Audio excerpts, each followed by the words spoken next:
span on that place, having this close by. Okay. So this is personal. Thank you. Thanks. Okay?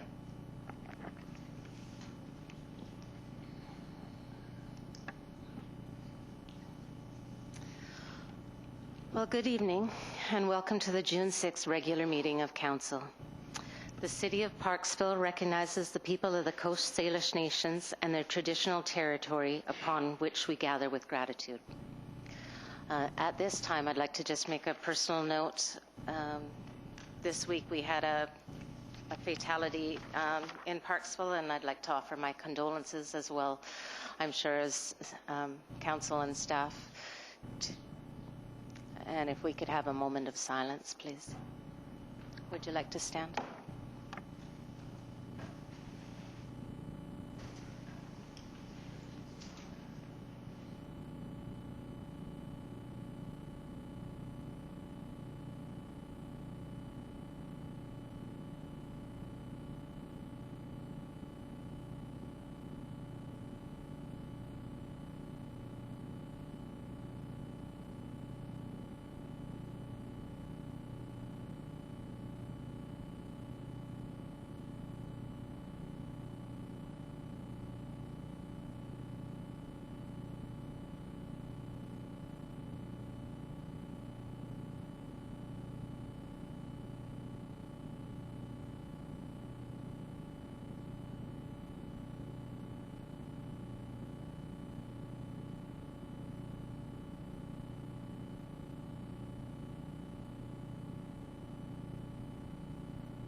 Thank you.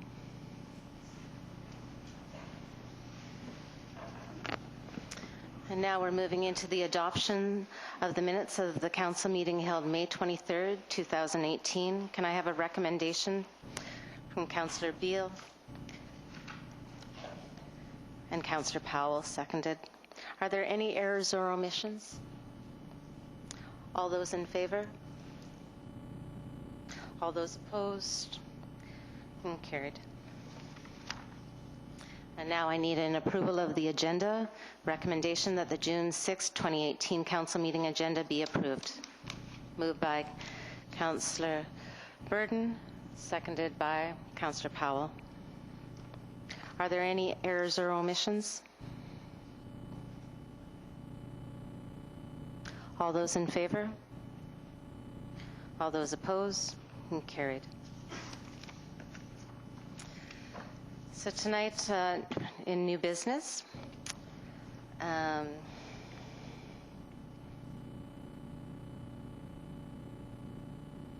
does anyone have any new business? And I think maybe I'll start with Councillor Oates, because I know that he's had a busy week. Yeah, thank you, Madam Mayor. I've been, just got back from the FCM in Halifax. It was very, very informative conference. I personally attended the sessions there on supportive housing. It was chaired by the Mayor of Victoria and the Mayor of St. John's, Newfoundland, and it was pretty appropriate that the two coastal mayors from either end of the country chaired it, because the room was packed, and the problem is one that exists all over this country to varying degrees. And you know, I think there's a lot of people relying on and hoping that this new federal housing strategy is going to bail us all out. Hopefully we are. I think we need to at least knock on that door and see if we can do something. But one of the main messages that was there is that you know, the municipalities, what can they do? And the consensus was the provisional land was probably the first place to start with respect to that. There was some pretty interesting speakers down there. It was kind of nice to hear Elizabeth May say that she supported the pipeline. Then she clarified it for beer between the provinces. She was probably one of the most engaging speakers down there. There was a session down there on municipal safety, you know, and it was really hard to, you know, relate to people when they're talking about stabbings and killings, and you know, the councillors from Toronto and Montreal and such.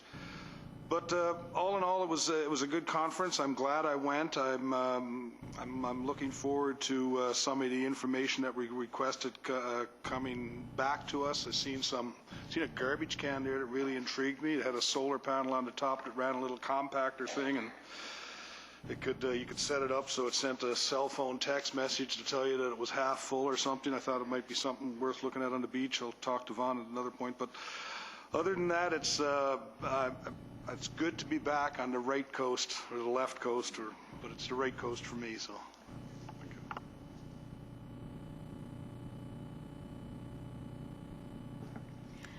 Actually, as everybody knows, I've been away for a month. I've been traveling in England and Scotland doing my family research. One of the things I did focus on was tenement housing, poverty. You know, this isn't a new issue. Like, a lot of my relatives moved to Canada because they couldn't afford to live in Scotland. They're buried in paupers' graves. And I think that we have to deal with this issue one way or the other. So I just want to say that it's not new.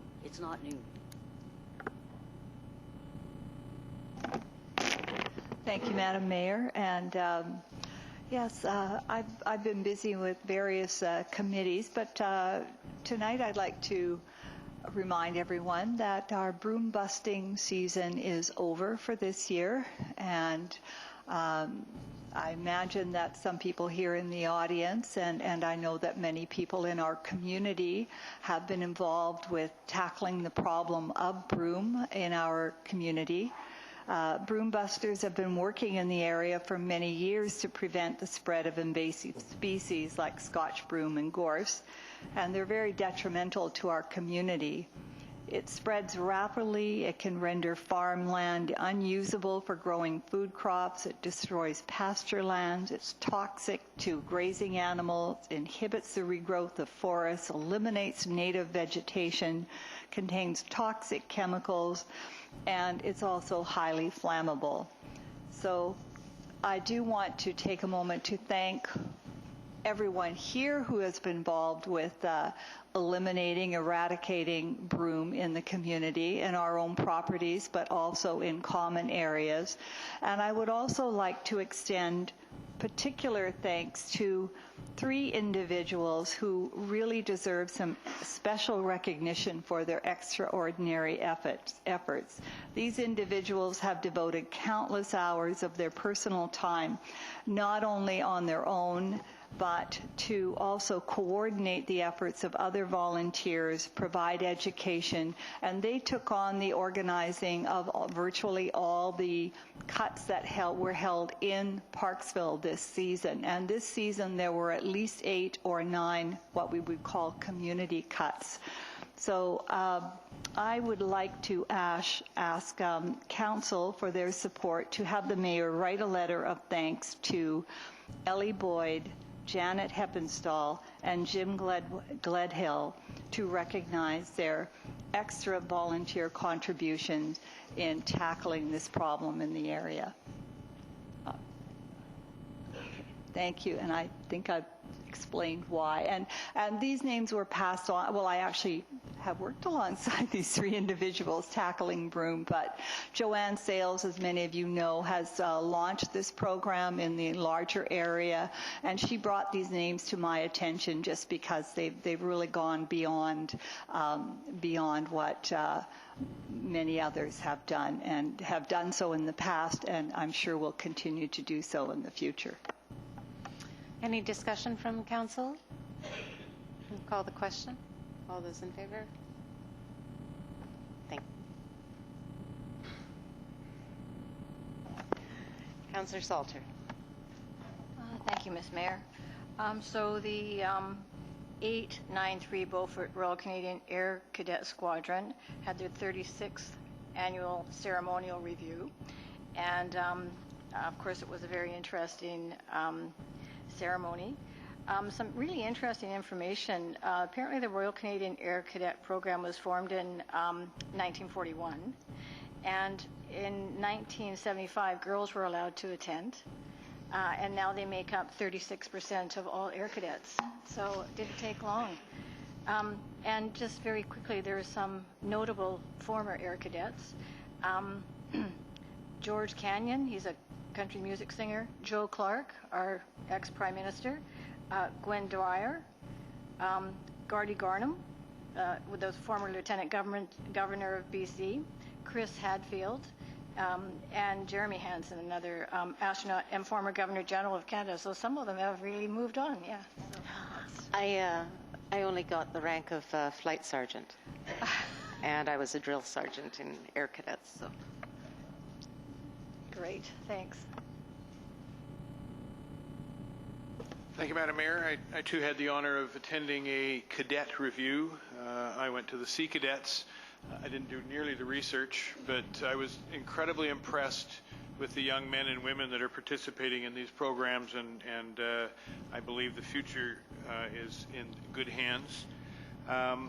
Also want to announce, it's been in the newspaper and in various other forms going out, that on June the 13th, there will be a dedication of the 1,000 trees that were planted in support of the G7 Environmental Conference. Quick bit of history there. Canada committed to planting 100,000 trees to sequester carbon. Quebec grabbed 75,000, which is great.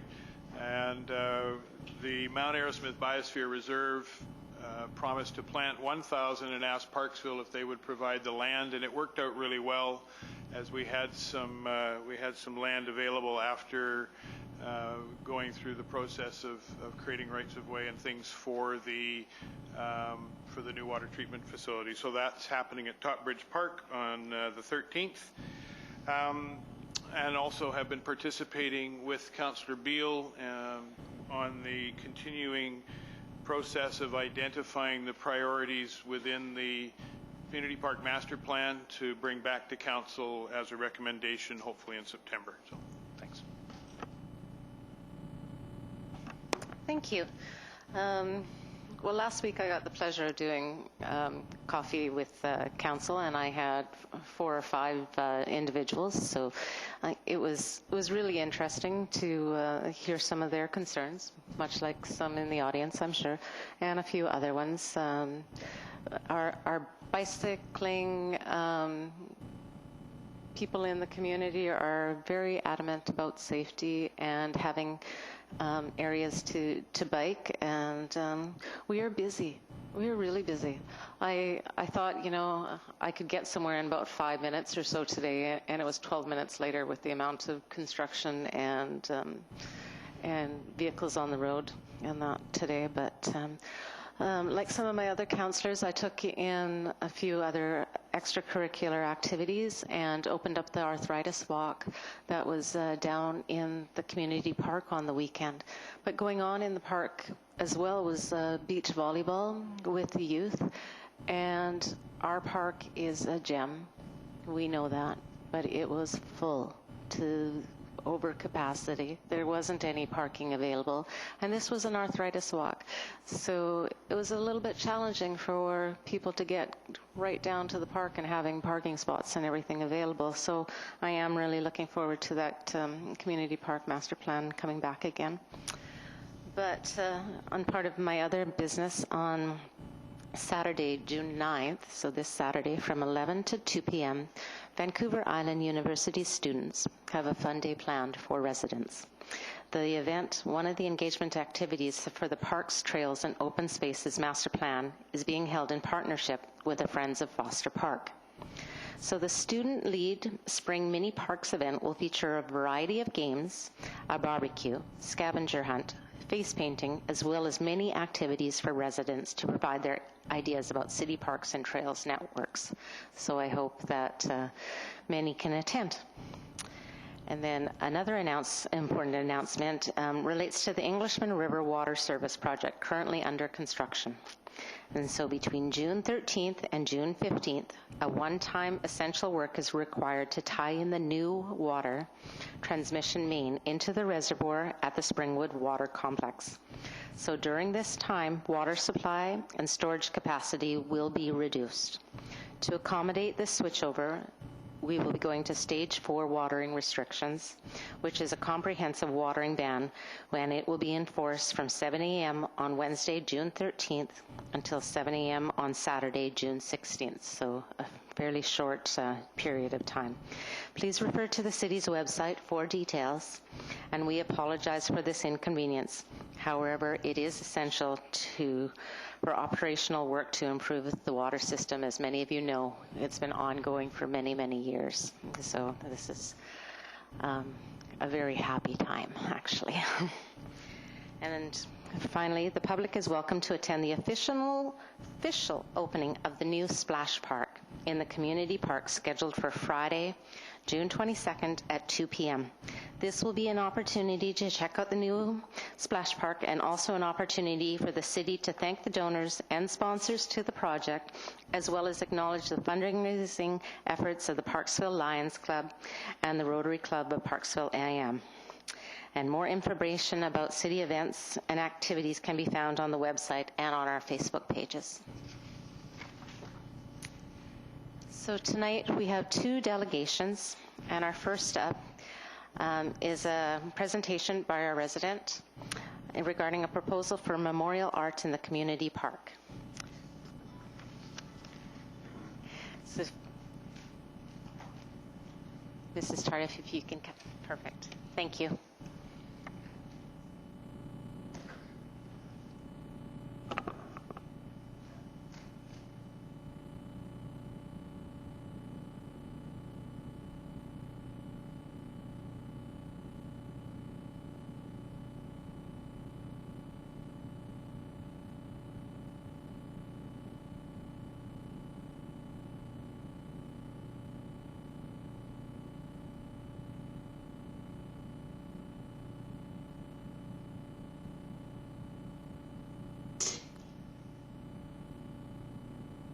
Good evening. My name is Ann Tardiff, and I live in Parksville. And I would like to thank Council for hearing my presentation, and hopefully they will consider it. 2 years ago, I went to Washington, D.C. and New York City, and I was blown away with the commemorative art pieces in both of those cities. Even in their small parks, quite often they would have a commemorative art display. And we have such a gorgeous park here. I thought maybe it was time that we consider having a commemorative art piece in our community. And I have done a little mock-up of my idea. I mean, it doesn't have to be this idea, but if Council would think it a feasible idea, I would certainly get an art group together or a committee together to design something that we would present to you. But this gives you an idea. I was thinking of a 3-dimensional art piece representing the most beautiful things in our community.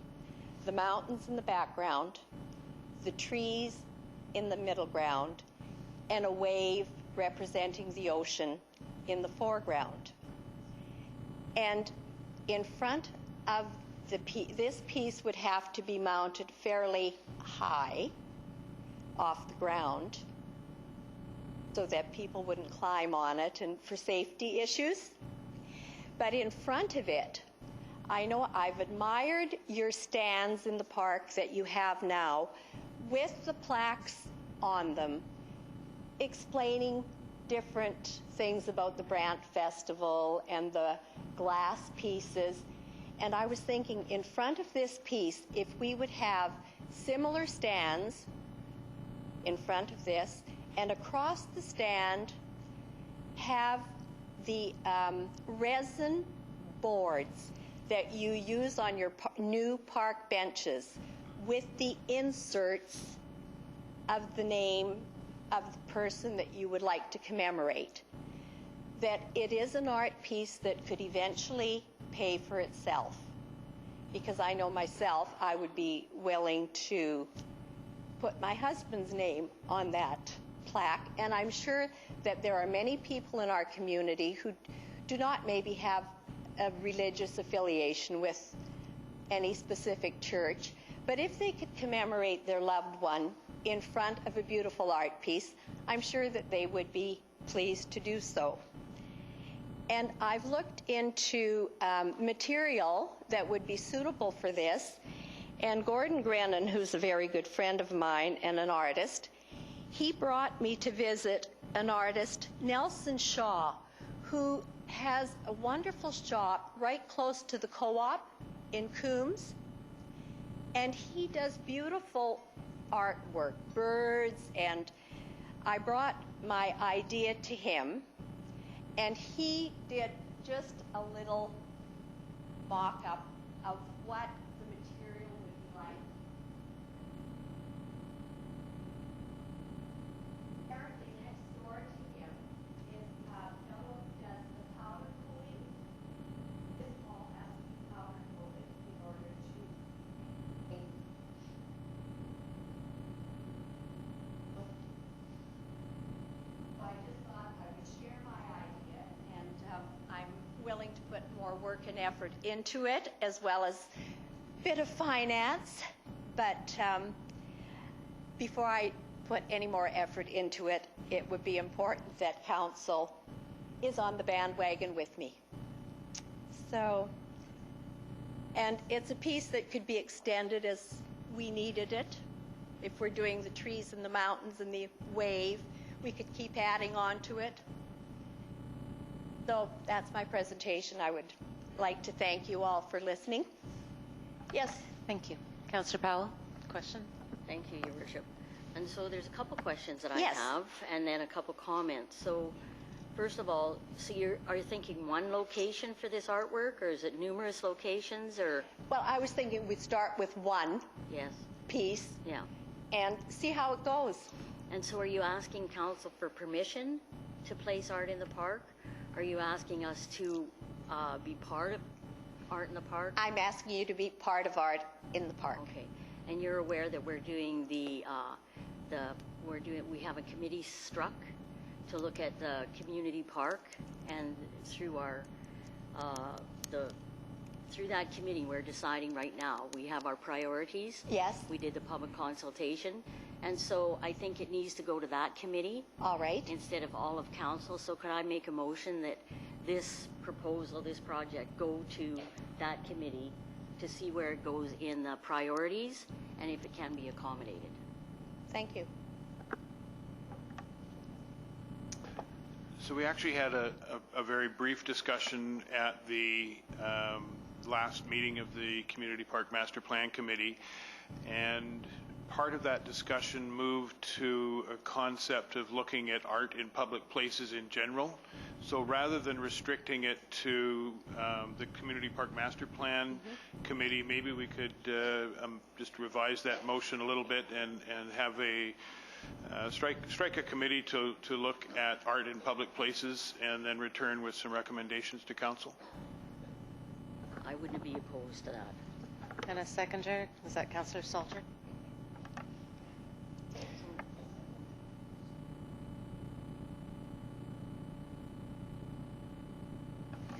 Further questions, Councillor Salter and then Councillor Beil.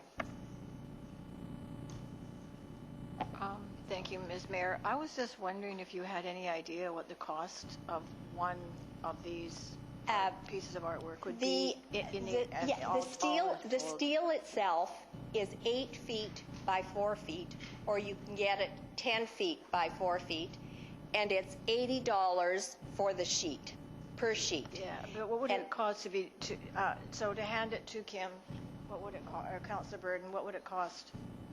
For the art, that is unknown because the artist's rate is $60 an hour. And until we'd have an exact plan made up so that he could give us an exact quote, which, you know, he's not willing to put the effort into it until we know that it's an acceptable idea. So I'm sorry I can't answer that for you. Oh, that's fine. Councillor Beil? Thank you. And it's lovely to have someone from the community come forward with some ideas about, art in public spaces, because we all get to benefit from that when we can get there.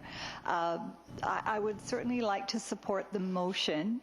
I do wonder, though, I would also like to see this information, or perhaps an opportunity to discuss this further with you, actually go to the Community Park Master Plan Committee as part of that working towards our, I just think that there's a role for the committee with the community park to have a look at it and get some initial understanding as part of that bigger progress, if that's reasonable.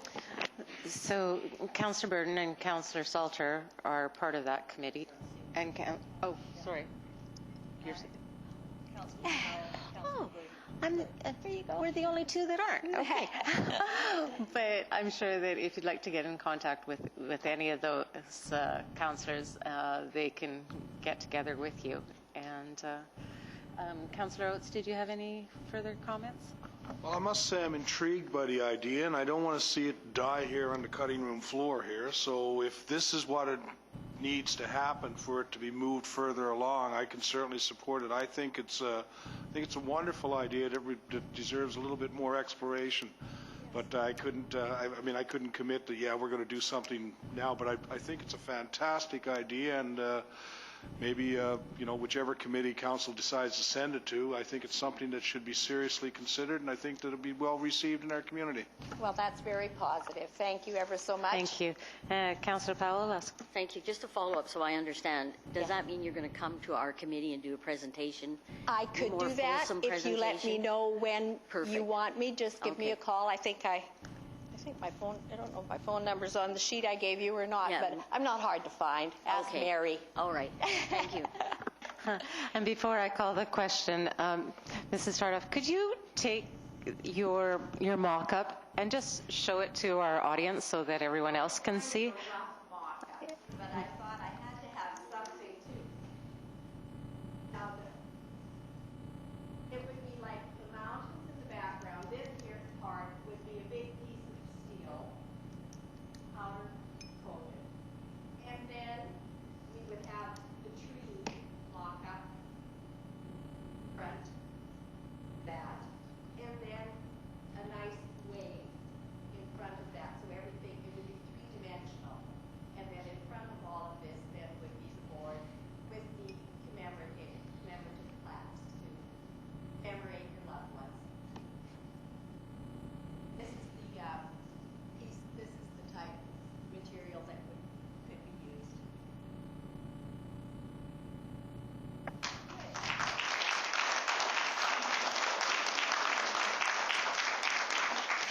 Thank you. So if I can call the question, or do I have, we do have a motion to strike a committee and have you come before the Just a give me a motion. call. Put it to the committee, put it to the committee. So all in favor? Thank you.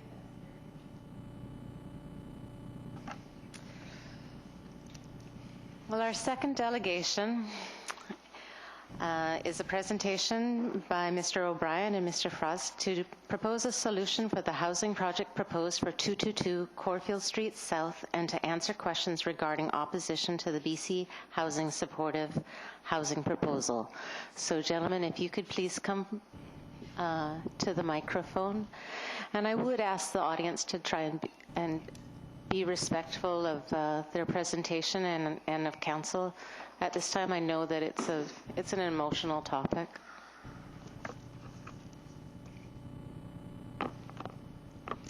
Good evening. My name is Adam Fras, and I'm here this evening with Doug O'Brien. I'd just like to take a moment to also recognize the people of the Coast Salish Nation and the traditional land that we gather on here today, and to thank you for this chance to speak with you. Good evening, councillors. Thank you very much for taking the time to make space for us to appear as a delegation. We would like to apologize to council if our statements in the past of opposition to the supportive housing project at 222 Corfield Street have made you feel uncomfortable. We have endeavoured to be respectful of the process and ensure that our letters and website only contain verifiable statements and not any misinformation. Misinformation, as perhaps sometimes occurs in the press. And so what I have here is an example of what I'm speaking of here. Recently, the Oceanside Homeless Group, in their recent costly and aggressive half and full-page ads in the PQB News, have appeared on a regular basis in our local newspaper. So we researched misinformation and omissions and so forth. And so we all wanted to find out a little bit about this. When does an omission become a lie? Well, the legal definition is as follows. A deliberate omission can be considered a lie if the lack of information alters outcomes, be it discernment or decision. Well, a decision or an omission such as the tenants in this project will be allowed to use illicit drugs on this site and will be supplied free needles for injection. You know, it's not really in this full-page ad here, and it is quite an important omission, especially when you're seeking public support for a project such as this. So when it comes to misinformation, I believe that its precedents have been set here. And so that being said, we've all seen the ads. With the intent now of understanding who the real victims of this supportive housing project are, we would like to introduce you to kind of put some faces to the names of the neighborhood here. We would like to introduce you to some Parksville residents living in the immediate vicinity of the proposed supportive housing project at 222 Corfield. So in no particular order, we have, I'm just going to use first names here to be respectful to the residents. We have Moira. Moira lived at this location right adjacent to 222 for 41 years. She found this neighborhood and she moved there 41 years ago. She's still there. I think she must like this neighborhood. She works at a job in our community only 2 blocks from her home. That's Moira's brief story. We also have Christy. Christy lives in the same neighborhood, actually right adjacent to 222. She's a young mother and wife and businesswoman, local business here in downtown. She's got a 9-year-old son that had actually hopes of safely walking independently to school, right past 222 Corfield. Oh, we got another young guy. His name's Adam. You might know him. He's kind of very close to me right now. He's a young single dad with a 2.5-year-old daughter, lives right close to 222. He's got a dog that enjoys walking through their neighborhood and was looking forward to using this new Jensen Greenway Park that is just going to be a wonderful addition to our city, with his daughter and his dog. I think I got the order right. Daughter first and dog. So these individuals have chosen this neighborhood for their homes. These individuals have the same housing rights or human rights in place for them. They too need to feel safe and secure and regard their homes as their sanctuary. Their children play in their yards. Those working come home after work for meals with their families and rest each evening in a safe location, as declared in their human rights. Now put yourself in their shoes. These same people feel threatened and are fearful if the supportive housing project is built in Parksville. They have researched and explored the true meaning of the supportive housing project and level 3 high needs individuals that would live there, and have formed their own opinion. They do not want the supportive housing model project built in Parksville. However, they are more than aware of the number of individuals in our community that are homeless or at risk of being homeless due to, well, just let me paraphrase here. So this one here, right? So I'll paraphrase from this recent ad from the Oceanside Homelessness.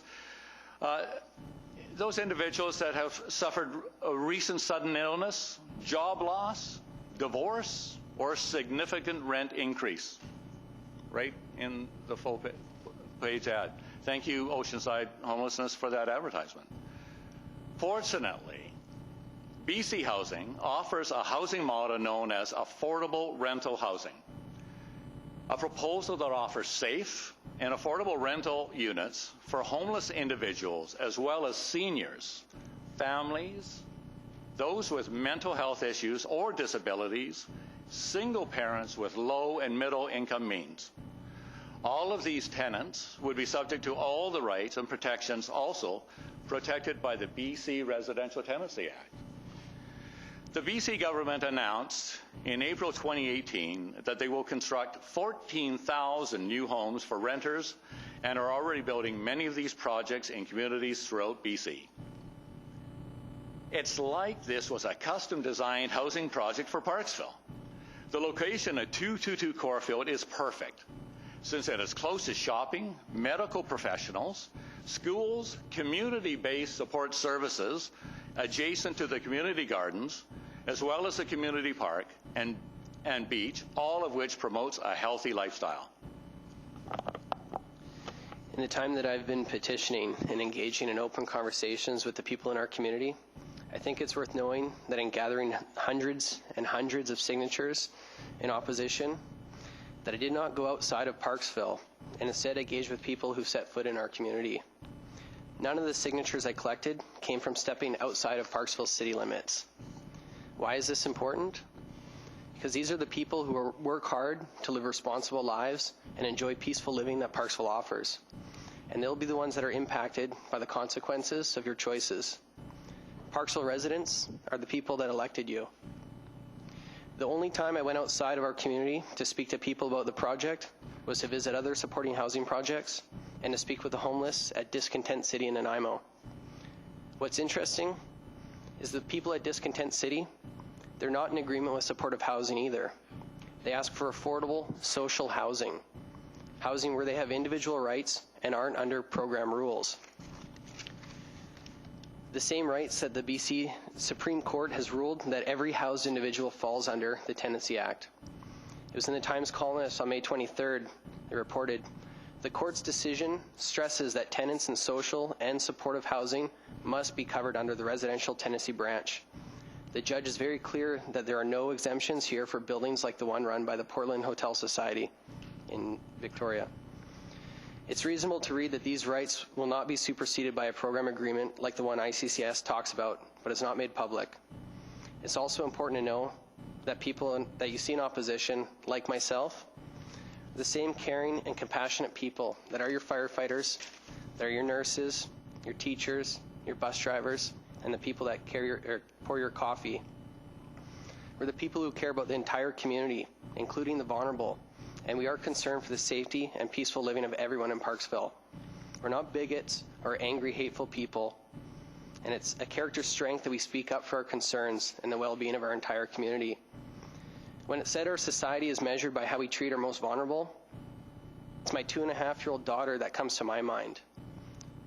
If you put her in a room with any of the people from a supportive housing project, and tell me who's the most vulnerable, it'll always be the child. She has no voice in the consequences that will come from your decisions as to who will be her neighbors or how her community will develop. More housing is needed in our community, and projects like supportive housing and shelters may be a piece of the puzzle. But like any piece, they need to go in the right place or the puzzle doesn't get solved. Many people from our community would agree that 222 Corfield, the heart of our community, or in our community near our beach, is the wrong location for supportive housing and a shelter. But it is the right place for affordable social housing, like Doug's speaking about.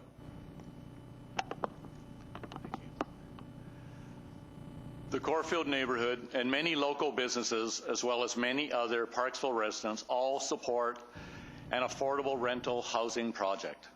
However, the supportive housing project, as proposed by the ICCS and Oceanside Task Force, does not have the support of the Corfield neighborhood, and yet this model is being marketed as the only concept they are pushing.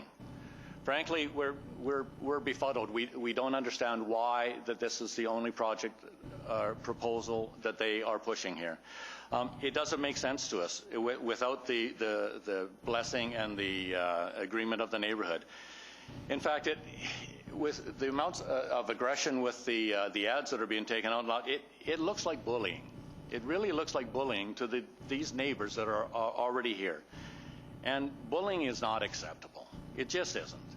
Any project of this nature needs the acceptance and approval of their immediate neighbors to achieve success. You know, the people in the neighborhood, they proposed this alternative solution. And it's really a solution. And we're not just here to complain and whine. We're here to produce solutions here. We think we've come up with a very viable solution that works well in other communities and work excellent in Parksville. And it's just the perfect fit. I just don't understand why that just with a little tweak we could just turn this into something that is going to help and affect so many people in our community with and receive the blessing and not strike the fear and hardship into so many of the residents.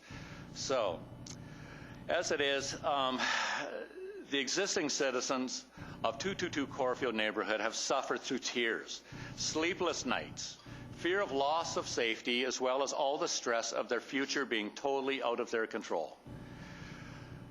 Council, tonight we ask that you decline the supportive housing proposal and instead reapply for the affordable rental housing model for Parksville.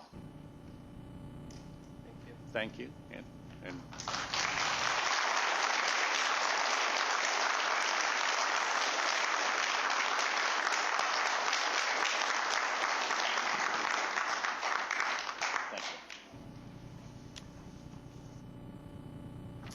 Questions from Council?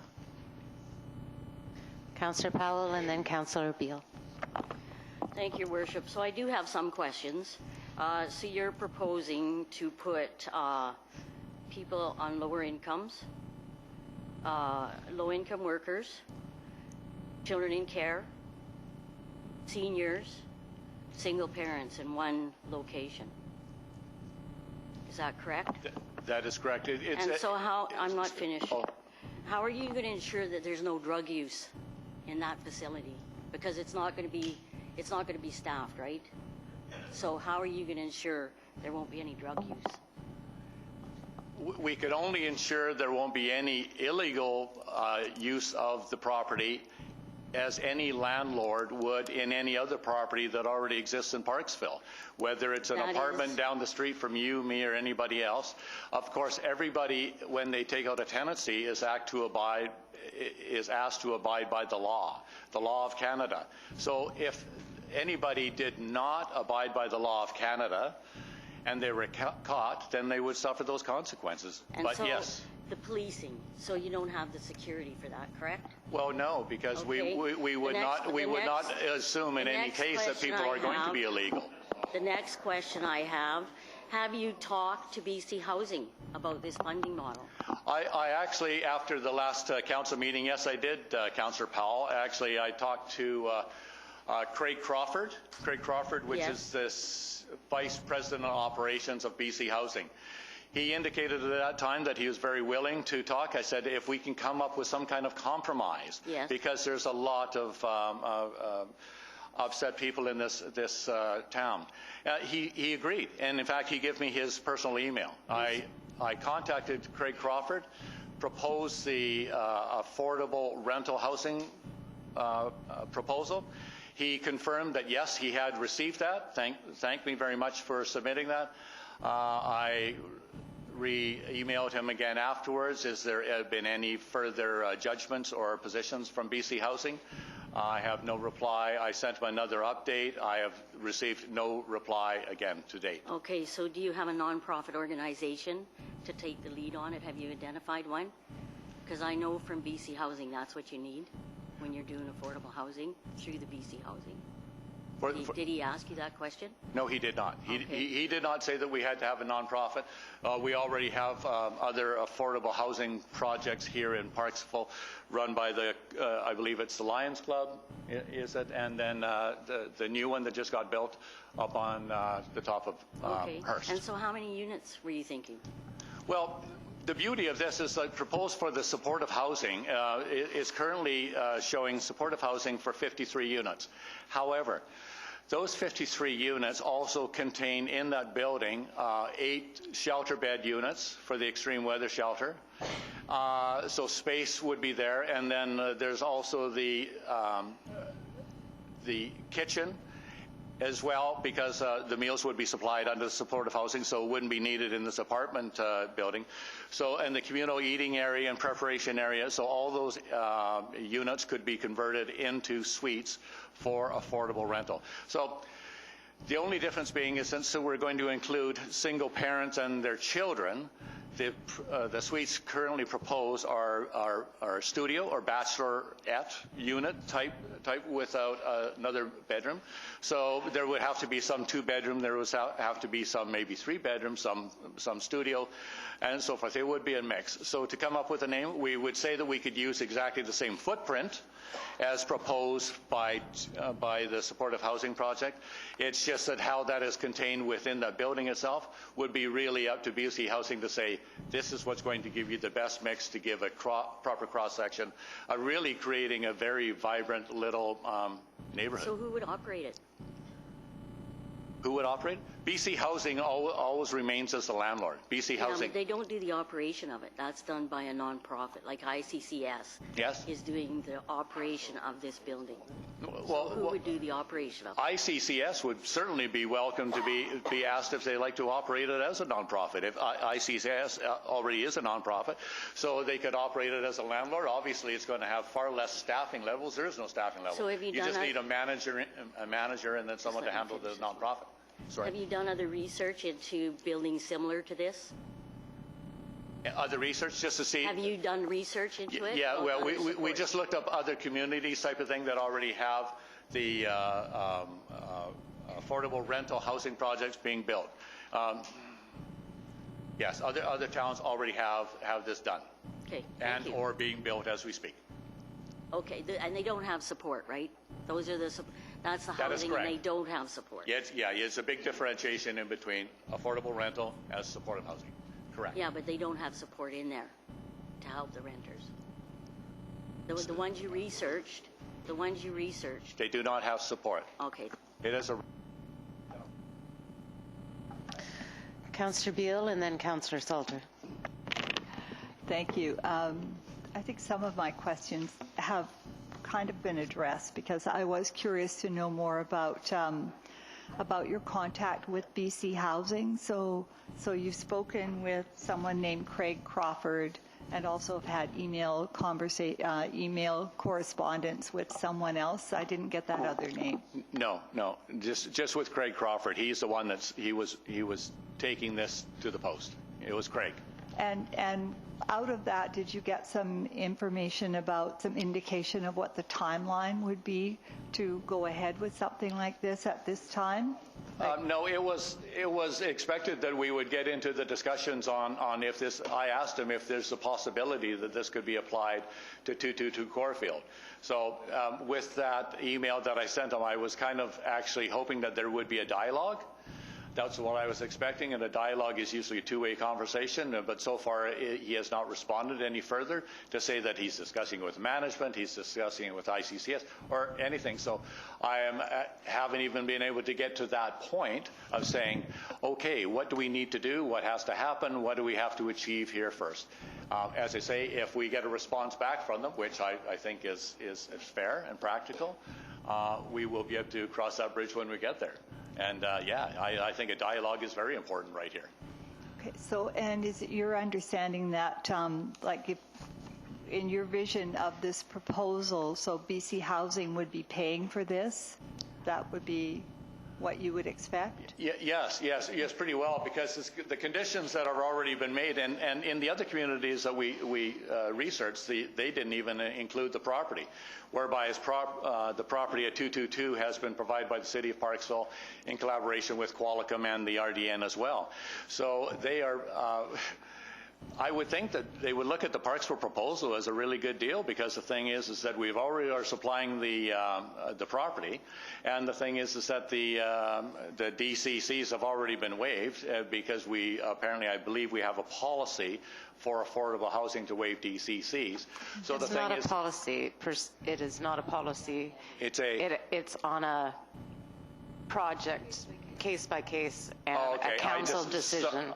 So it depends on the council of the day. Okay, I just heard another comment from someone else told me it was policy, but I guess that was incorrect. Thank you. So the thing is that the possibility exists that the DCCs could be waived. And then also the fact that the cost for running this facility would be far less for BC Housing, since they don't have to support with all the staffing levels, the meals, the 5 people that are on staff all the time, but that's 24 hours a day.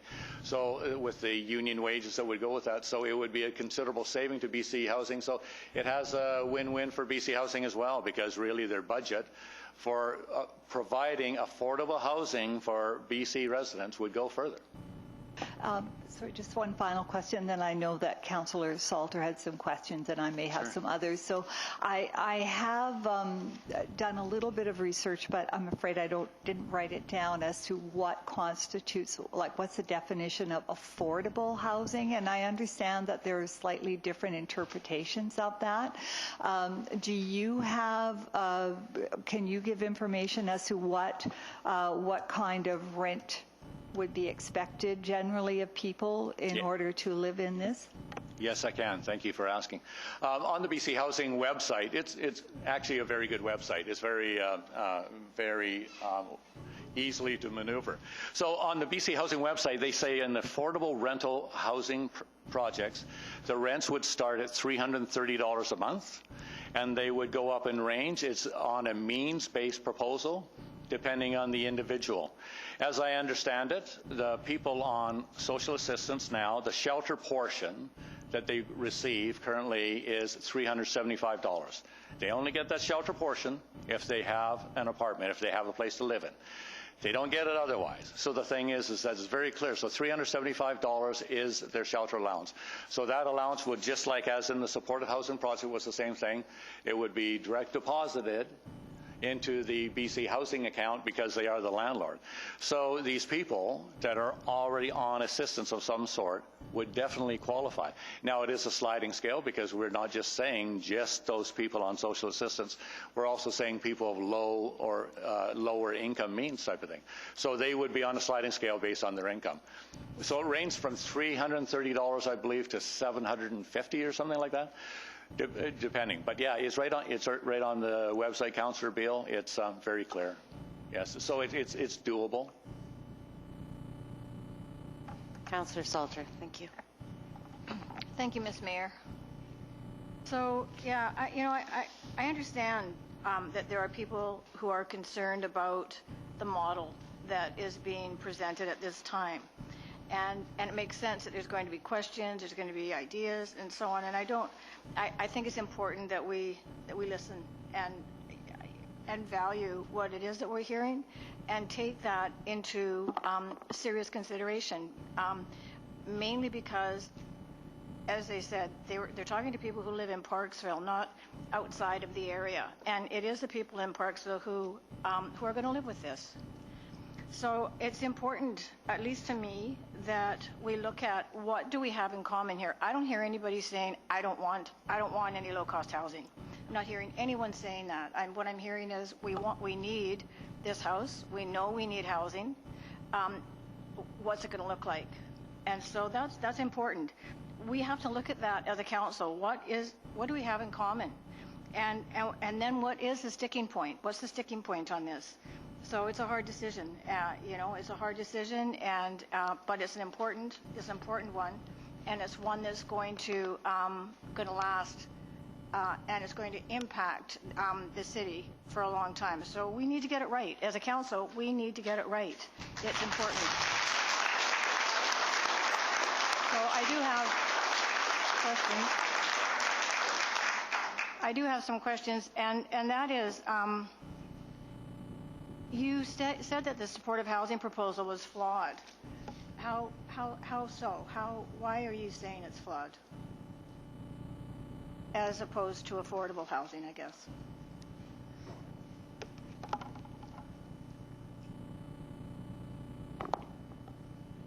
Part of the issue that when I spoke to people, like I mentioned, at Discontent City, or as well, pardon me? Yeah, in Nanaimo, Discontent City in Nanaimo. Okay, these are drug users themselves. They have rules that they implemented for their own city there. Part of what they speak about, though, is when you have places like where you go to get treatment and then return to a place where drug use is allowed, it's triggering points for them. It's hard to step away from that behavior when you're living amongst it. As well, for the people who don't want to engage in that lifestyle or don't have it be part of them, they know there's complications that come with it. Right? You see peer pressure, especially when there's a shelter components attached to it, where there's people that aren't your permanent neighbors, they're transients that are traveling through. So it makes it very difficult for them to better their lives in that aspect. That is a really good point. Sorry, and I mentioned that it was flawed. And the reason the supportive housing proposal in our minds is flawed is because of a couple simple things. BC Housing is imposing on those supportive housing projects a very special set of conditions and contracts that, as described at the last council meeting with the ICCS, they mentioned anyways that those conditions and contracts, well, they're really to control, as somebody mentioned, the unruly or the bad actors, so forth, that happens in a project. And we already recognize that maybe it's only going to be 20% in this building. 20% would be maybe the bad actors and so forth. But where it's flawed is the fact that there would be other tenants in the supportive housing that have issues that make them far less unruly, far more easy as being perfect tenants, and yet they have these special rules and conditions that will apply to them as well. So because the 20% have the ability or the chance of actually acting out of character or being unruly because of some particular issue that they're dealing with, and the other 80% have to abide by it. Now, so the thing is that the problem is with that is those other 80% don't have the same rights and regulations as apply to everybody else in a rental situation as a Residential Tenancy Act.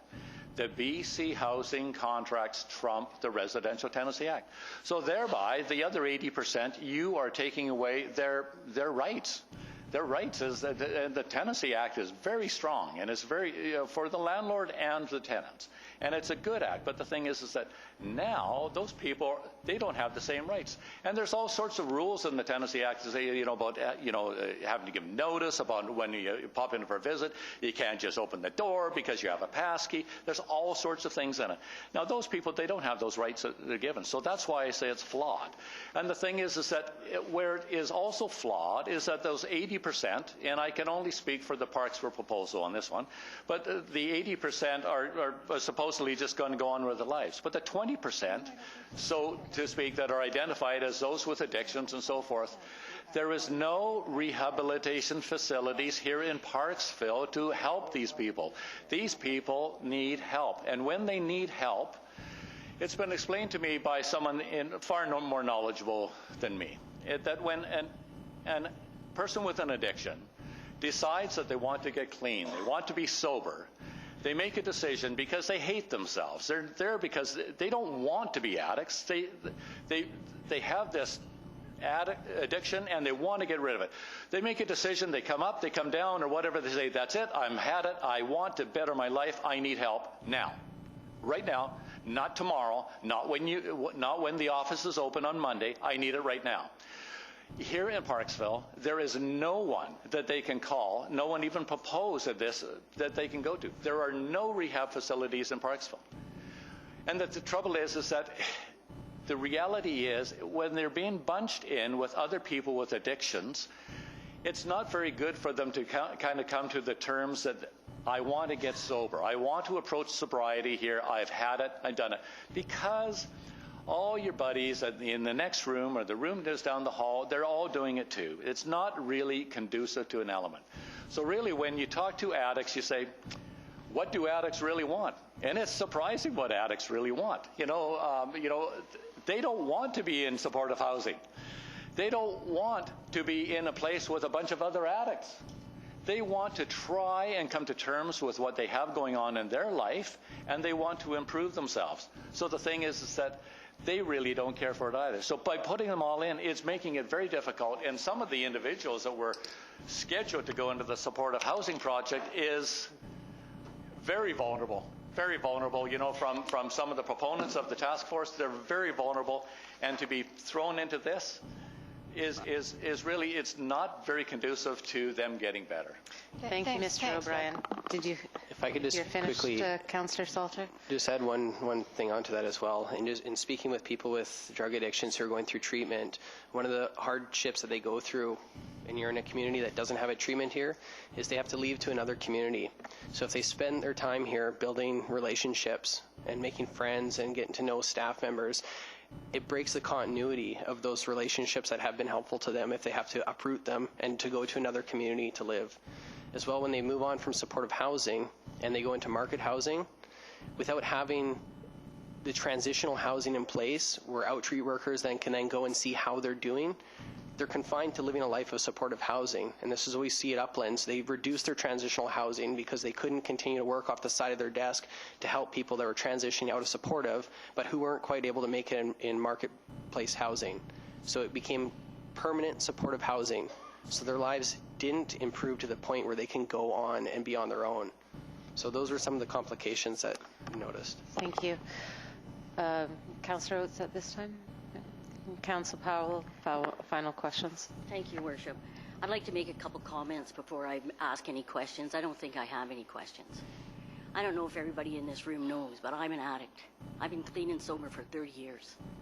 I was one of those people you're talking about tonight who didn't have anything, that was trying to look after my own kids. And thank God there was treatment out of the community. And I went to that treatment and I got clean and sober. And I haven't looked back. You know, it's really easy when you're not an addict to point fingers. They're the thieves. They're this, they're that. I never stole a damn thing. And so how you make that leap to the people who are drug addicted or have mental health issues are ripping you off or stealing things, where the hell are they going to put it? They're not staying anywhere. They have no place to live. And so the other part of this is, did you talk to ICCS about this affordable housing before you phoned BC Housing? Did you? Did you? Pardon me? Did you talk to ICCS before you talked to BC Housing? I've not spoken to ICCS. So we weren't allowed to ask any. We weren't allowed to ask any questions at the last time. That's probably why the fellow never phoned you back, because they already have a plan for that property. The other piece of this is, let me finish, please. I did ask for respect. I let you guys speak, and now it's my turn to speak. I come from that lifestyle, and I can tell you right now, I never stole. I worked 3 jobs to feed my kids in the middle of my addiction. And what was in my community was a drug and alcohol counselor who managed to get me into treatment on Vancouver Island. I lived in Quesnel. I was there for 6 weeks. I went back and I started my life all over again. As far as trigger points, you know how many trigger points there is in this community? We're talking about legalizing marijuana. That's a trigger point for me. Do I want to inhale somebody's marijuana smoke? No. But will I have a choice? It's like, you guys can't talk about this if you don't know it. I'm sorry, Doug. You've never been an addict. Don't speak for me. And what I'm saying is, we have to stop. This is a supportive housing unit. We've already got an extreme weather shelter. And there's no difference. I have to tell you, Adam, I went into a business after you had been there, and they told me they were taking their signatures off because you were dishonest with them. You led them to believe there was going to be a safe injection site in that building. So they were chasing you down.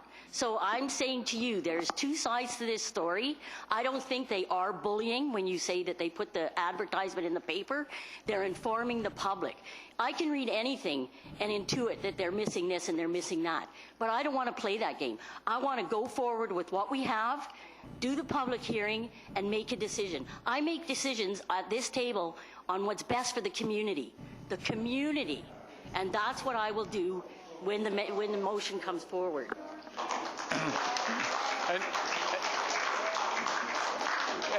And Councillor Powell, thank you for your comments. You're done.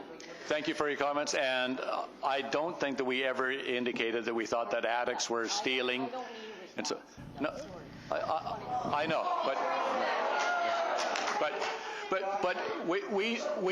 we know that there is no safe injection site, so I can't see Adam ever saying that, because the ICCS has already confirmed that there wouldn't be a safe injection site because they have no medical staff on board. That's what they were told to sign the petition. Okay. Oh, well. Ladies and gentlemen, can I have order, please? Okay, so anyways, Councillor Powell, thank you, and thank you for sharing your story. Thank you. Thank you, gentlemen.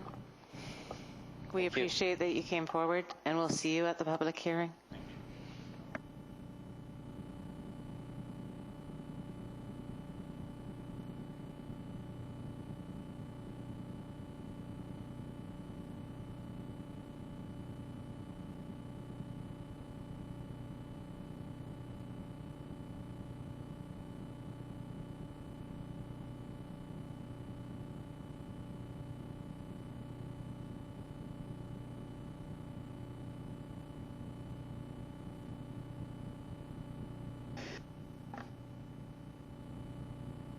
Ladies and gentlemen, we're going to take a 5-minute recess and then come back to council.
Ladies and gentlemen, thank you for being so patient. We're just waiting on 2 others to come back to the table, and then we will continue.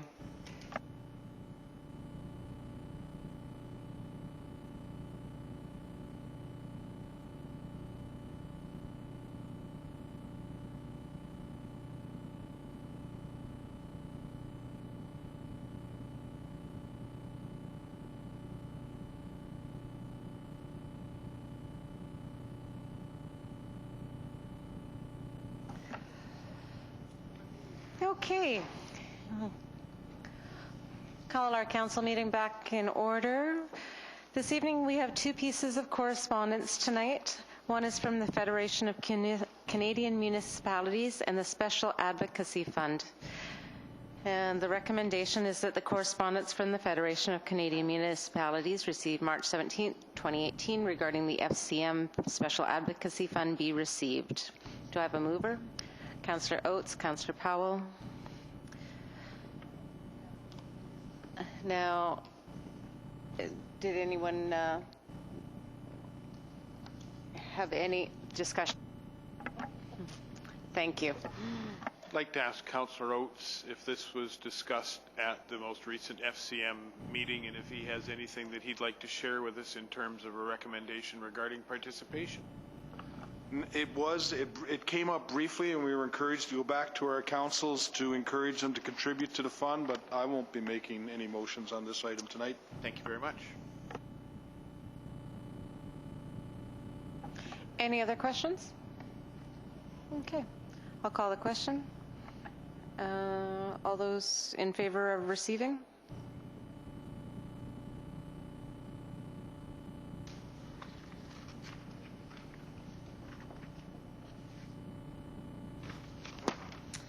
Our second piece of correspondence is from the Honourable Mobina, Jaffer, QC Senator for British Columbia, in the border implications of Bill C-45. Do I have a mover and a seconder for the recommendation?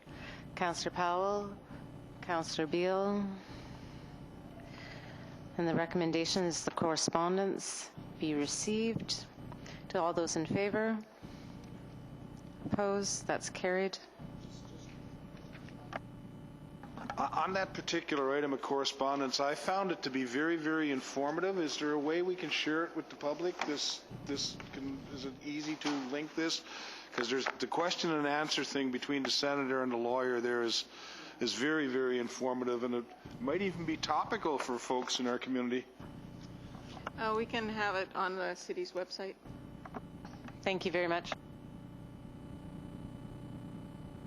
Moving into reports, Mr. Russell, would you please give us background on the issue regarding the follow-up report, consideration of a zoning and development bylaw amendment application at 249 Finholm Street North? If I may, Your Worship, since the last council meeting that this application was presented to on April the 4th, the proponent has now hosted a public open house on May the 3rd. They indicate that 22 neighbors signed up that they were in attendance at the meeting, and 6 correspondents were provided. In addition, a traffic impact assessment report has also been submitted to the city. The attached correspondence are in the part of the agenda. The recommendations are as per the agenda. Thank you. Do I have a mover and a seconder for the recommendation? Councillor Oates and Councillor Beil. Do I have any other further discussion? Councillor Salter. Thank you, Ms. Mayor. And I'm just wondering through you, regarding the water issue, there seemed to be a lot of feedback regarding the water table and storm drainage and so on. What will there be any way to mitigate that? Or what will be done to mitigate it? If I may, Worship, through to Councillor Salter, I won't claim that this project will solve all the pre-existing condition issues in the area, but as part of its required works and services, as part of both the rezoning application and subsequent subdivision application, they do have to install storm drainage works, probably fairly significant works given the size of the property that may potentially alleviate some of those pre-existing issues. But again, I can't promise 100% because that still has to be designed. So how do we address what folks have spoken to? Like how do we address, like they talked about a sidewalk, I think on Finholm or something, and the water issue, somebody talked about like how do we speak to this? What do we do about this?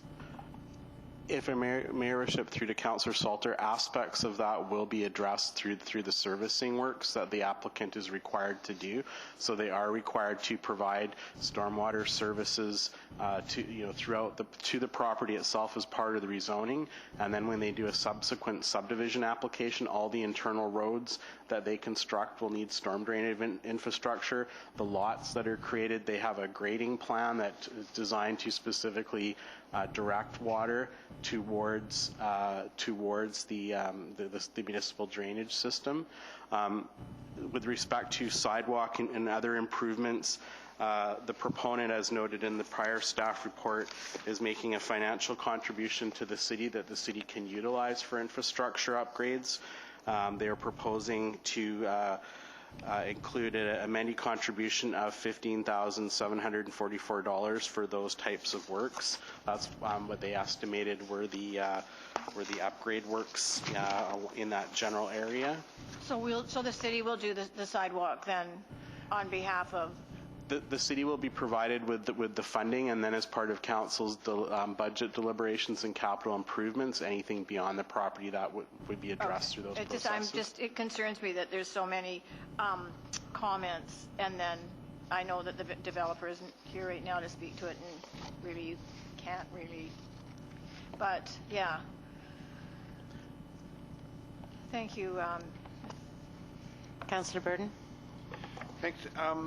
I noticed some of the comments pertain to traffic on Blanken, and the traffic impact assessment excerpt doesn't really address that. Is there access through Blanken, or is Blanken continue to be a dead end at this point? The plans indicate access through Blanken. And is there any mitigation to deal with the concerns being proposed in the recommendations to the developer? The proponent hasn't proposed anything. Their professional engineers indicated there aren't any traffic issues in the area. Okay. And that was contained within the traffic assessment report? Yes. Okay, thanks. Councillor Oates. And then Councillor Powell. Well, not particular to this particular application, but we quite often see the traffic assessment report, and it's not going to have any measurable difference. But I'm wondering if the grain of sand theory has been contemplated, because all of a sudden it takes a lot longer to get around town after all these projects that are going to have no measurable effect on traffic have been completed. So just a comment. Fair enough. Councillor Powell. Thank you, Your Worship. And so I see that they've applied to have small lot residential. You know, when I bought into this, I don't know how many years ago, it was sold to us that the housing would be cheaper for entry families to get into the housing market. And I did a presentation to Vancouver Island Real Estate Board a couple of years ago. And that's one of the things I sold was, that it makes housing more affordable for just beginning purchasers. And I was told that they were selling the houses for the same amount they were selling the bigger houses. And so, one, do you know that that's true? And two, is there some kind of a covenant or something we can put on this to ensure that the housing is sold at an affordable price?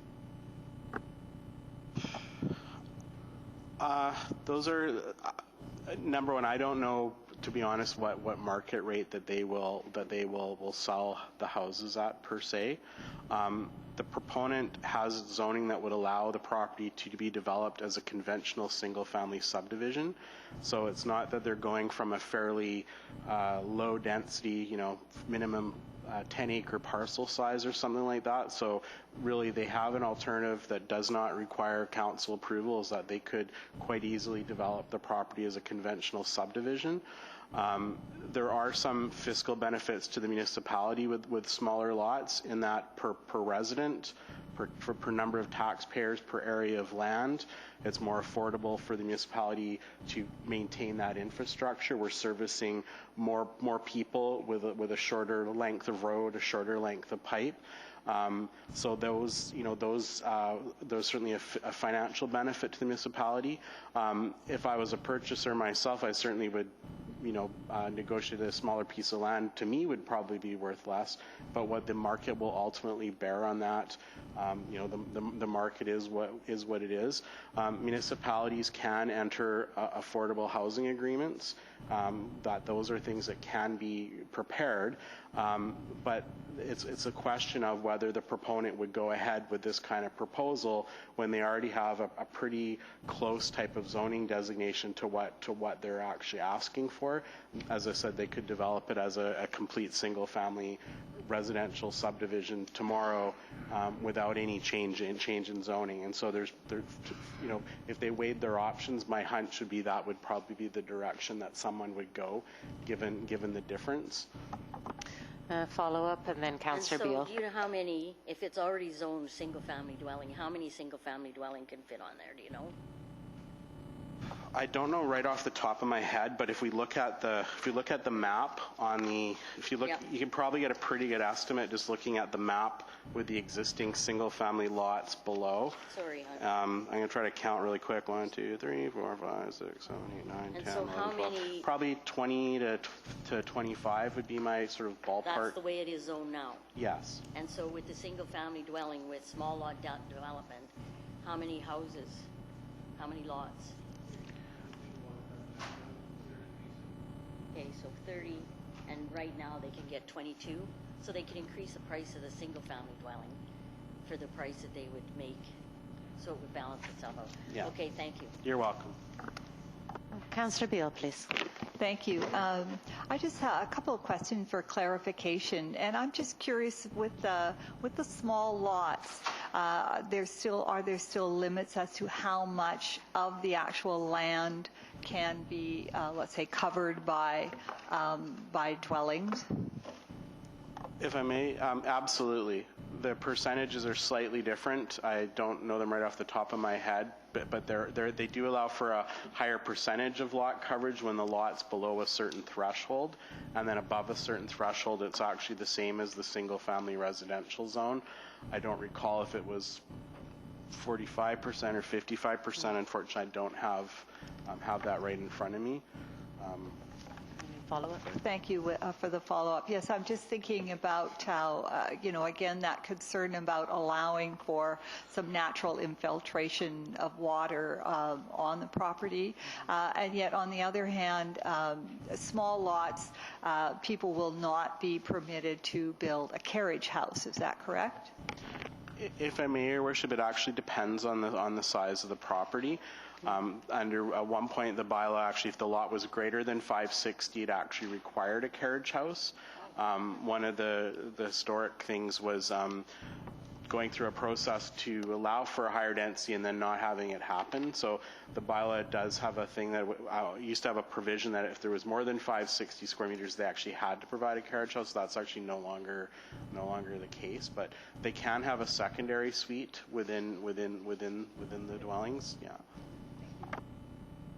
Councillor Burden, and then Councillor Salter.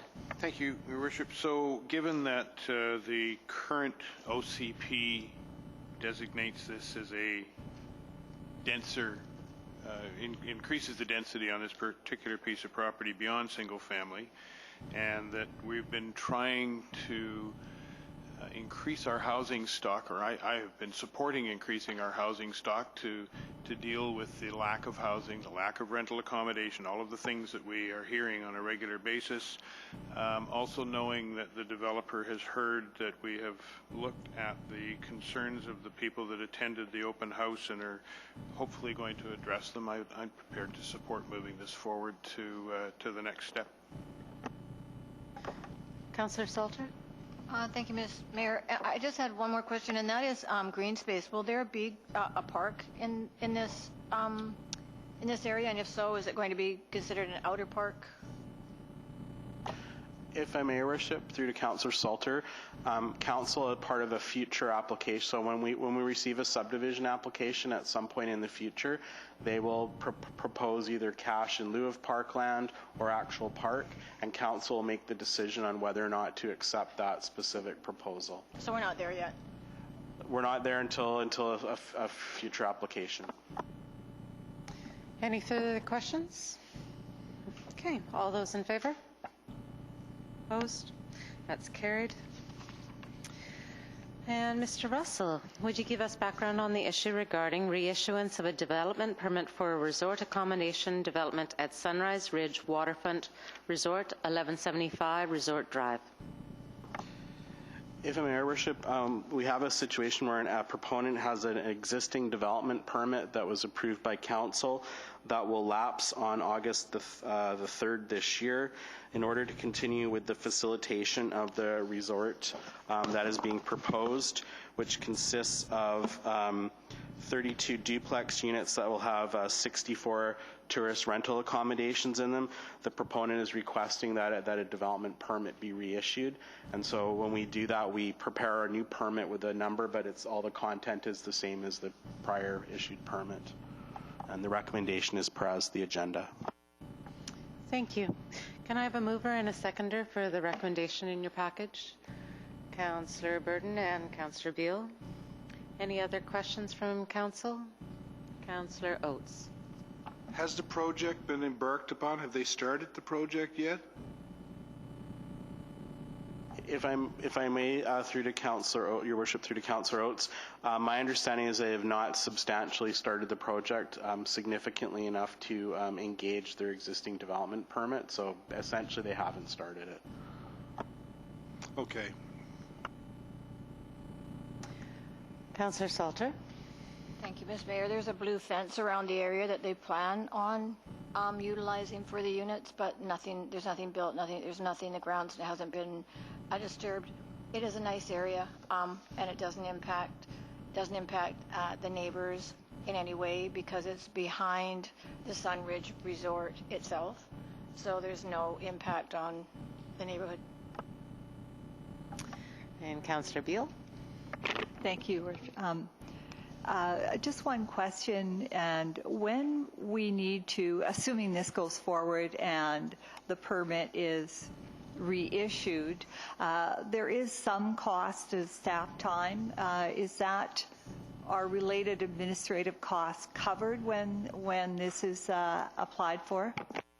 If I'm Your Worship, through to Councillor Beil, yes, it's as far as fees and application processing goes, we treat it like a brand new application. The legislation only allows us to issue permits. So really when someone is requesting a reissuance, they're requesting an issuance of a development permit, and we process it accordingly. Any other questions? I'll call the question. All those in favor? And that's carried. Oh, new staff person. Next report is Mr. Butterworth. Would you please give us background on the issue regarding the 2017 Statement of Financial Information, commonly known as SOFI? Thank you, Madam Mayor. The Financial Information Act requires all municipalities to prepare by June 30th a Statement of Financial Information with prescribed information and in a prescribed format. In order to complete the report, it must be approved by Council.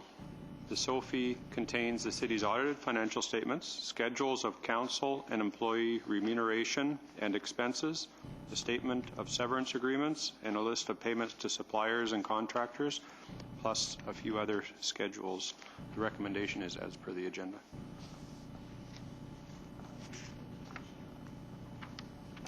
Moved by Councillor Oates, seconded by Councillor Beil. Any questions? I'll call the question. All those in favor? That's carried. Moving on into bylaws. For second reading and advance to the public hearing, Zoning and Development Amendment Bylaw 2018 number 2000.115. Map amendment to medium density residential RS2 and small lot residential SLR1 for portions of 249 Finholm Street North. Do I have a mover and a seconder for the recommendation? Councillor Burton, Councillor Beil. Questions and comments? I think we've discussed it already. All those in favor? And that is carried. Moving into bylaws and final adoption. If it's council's pleasure, if I can take them all at once. Okay. Do I have a mover and a seconder for the recommendations? Councillor Beil and Councillor Powell.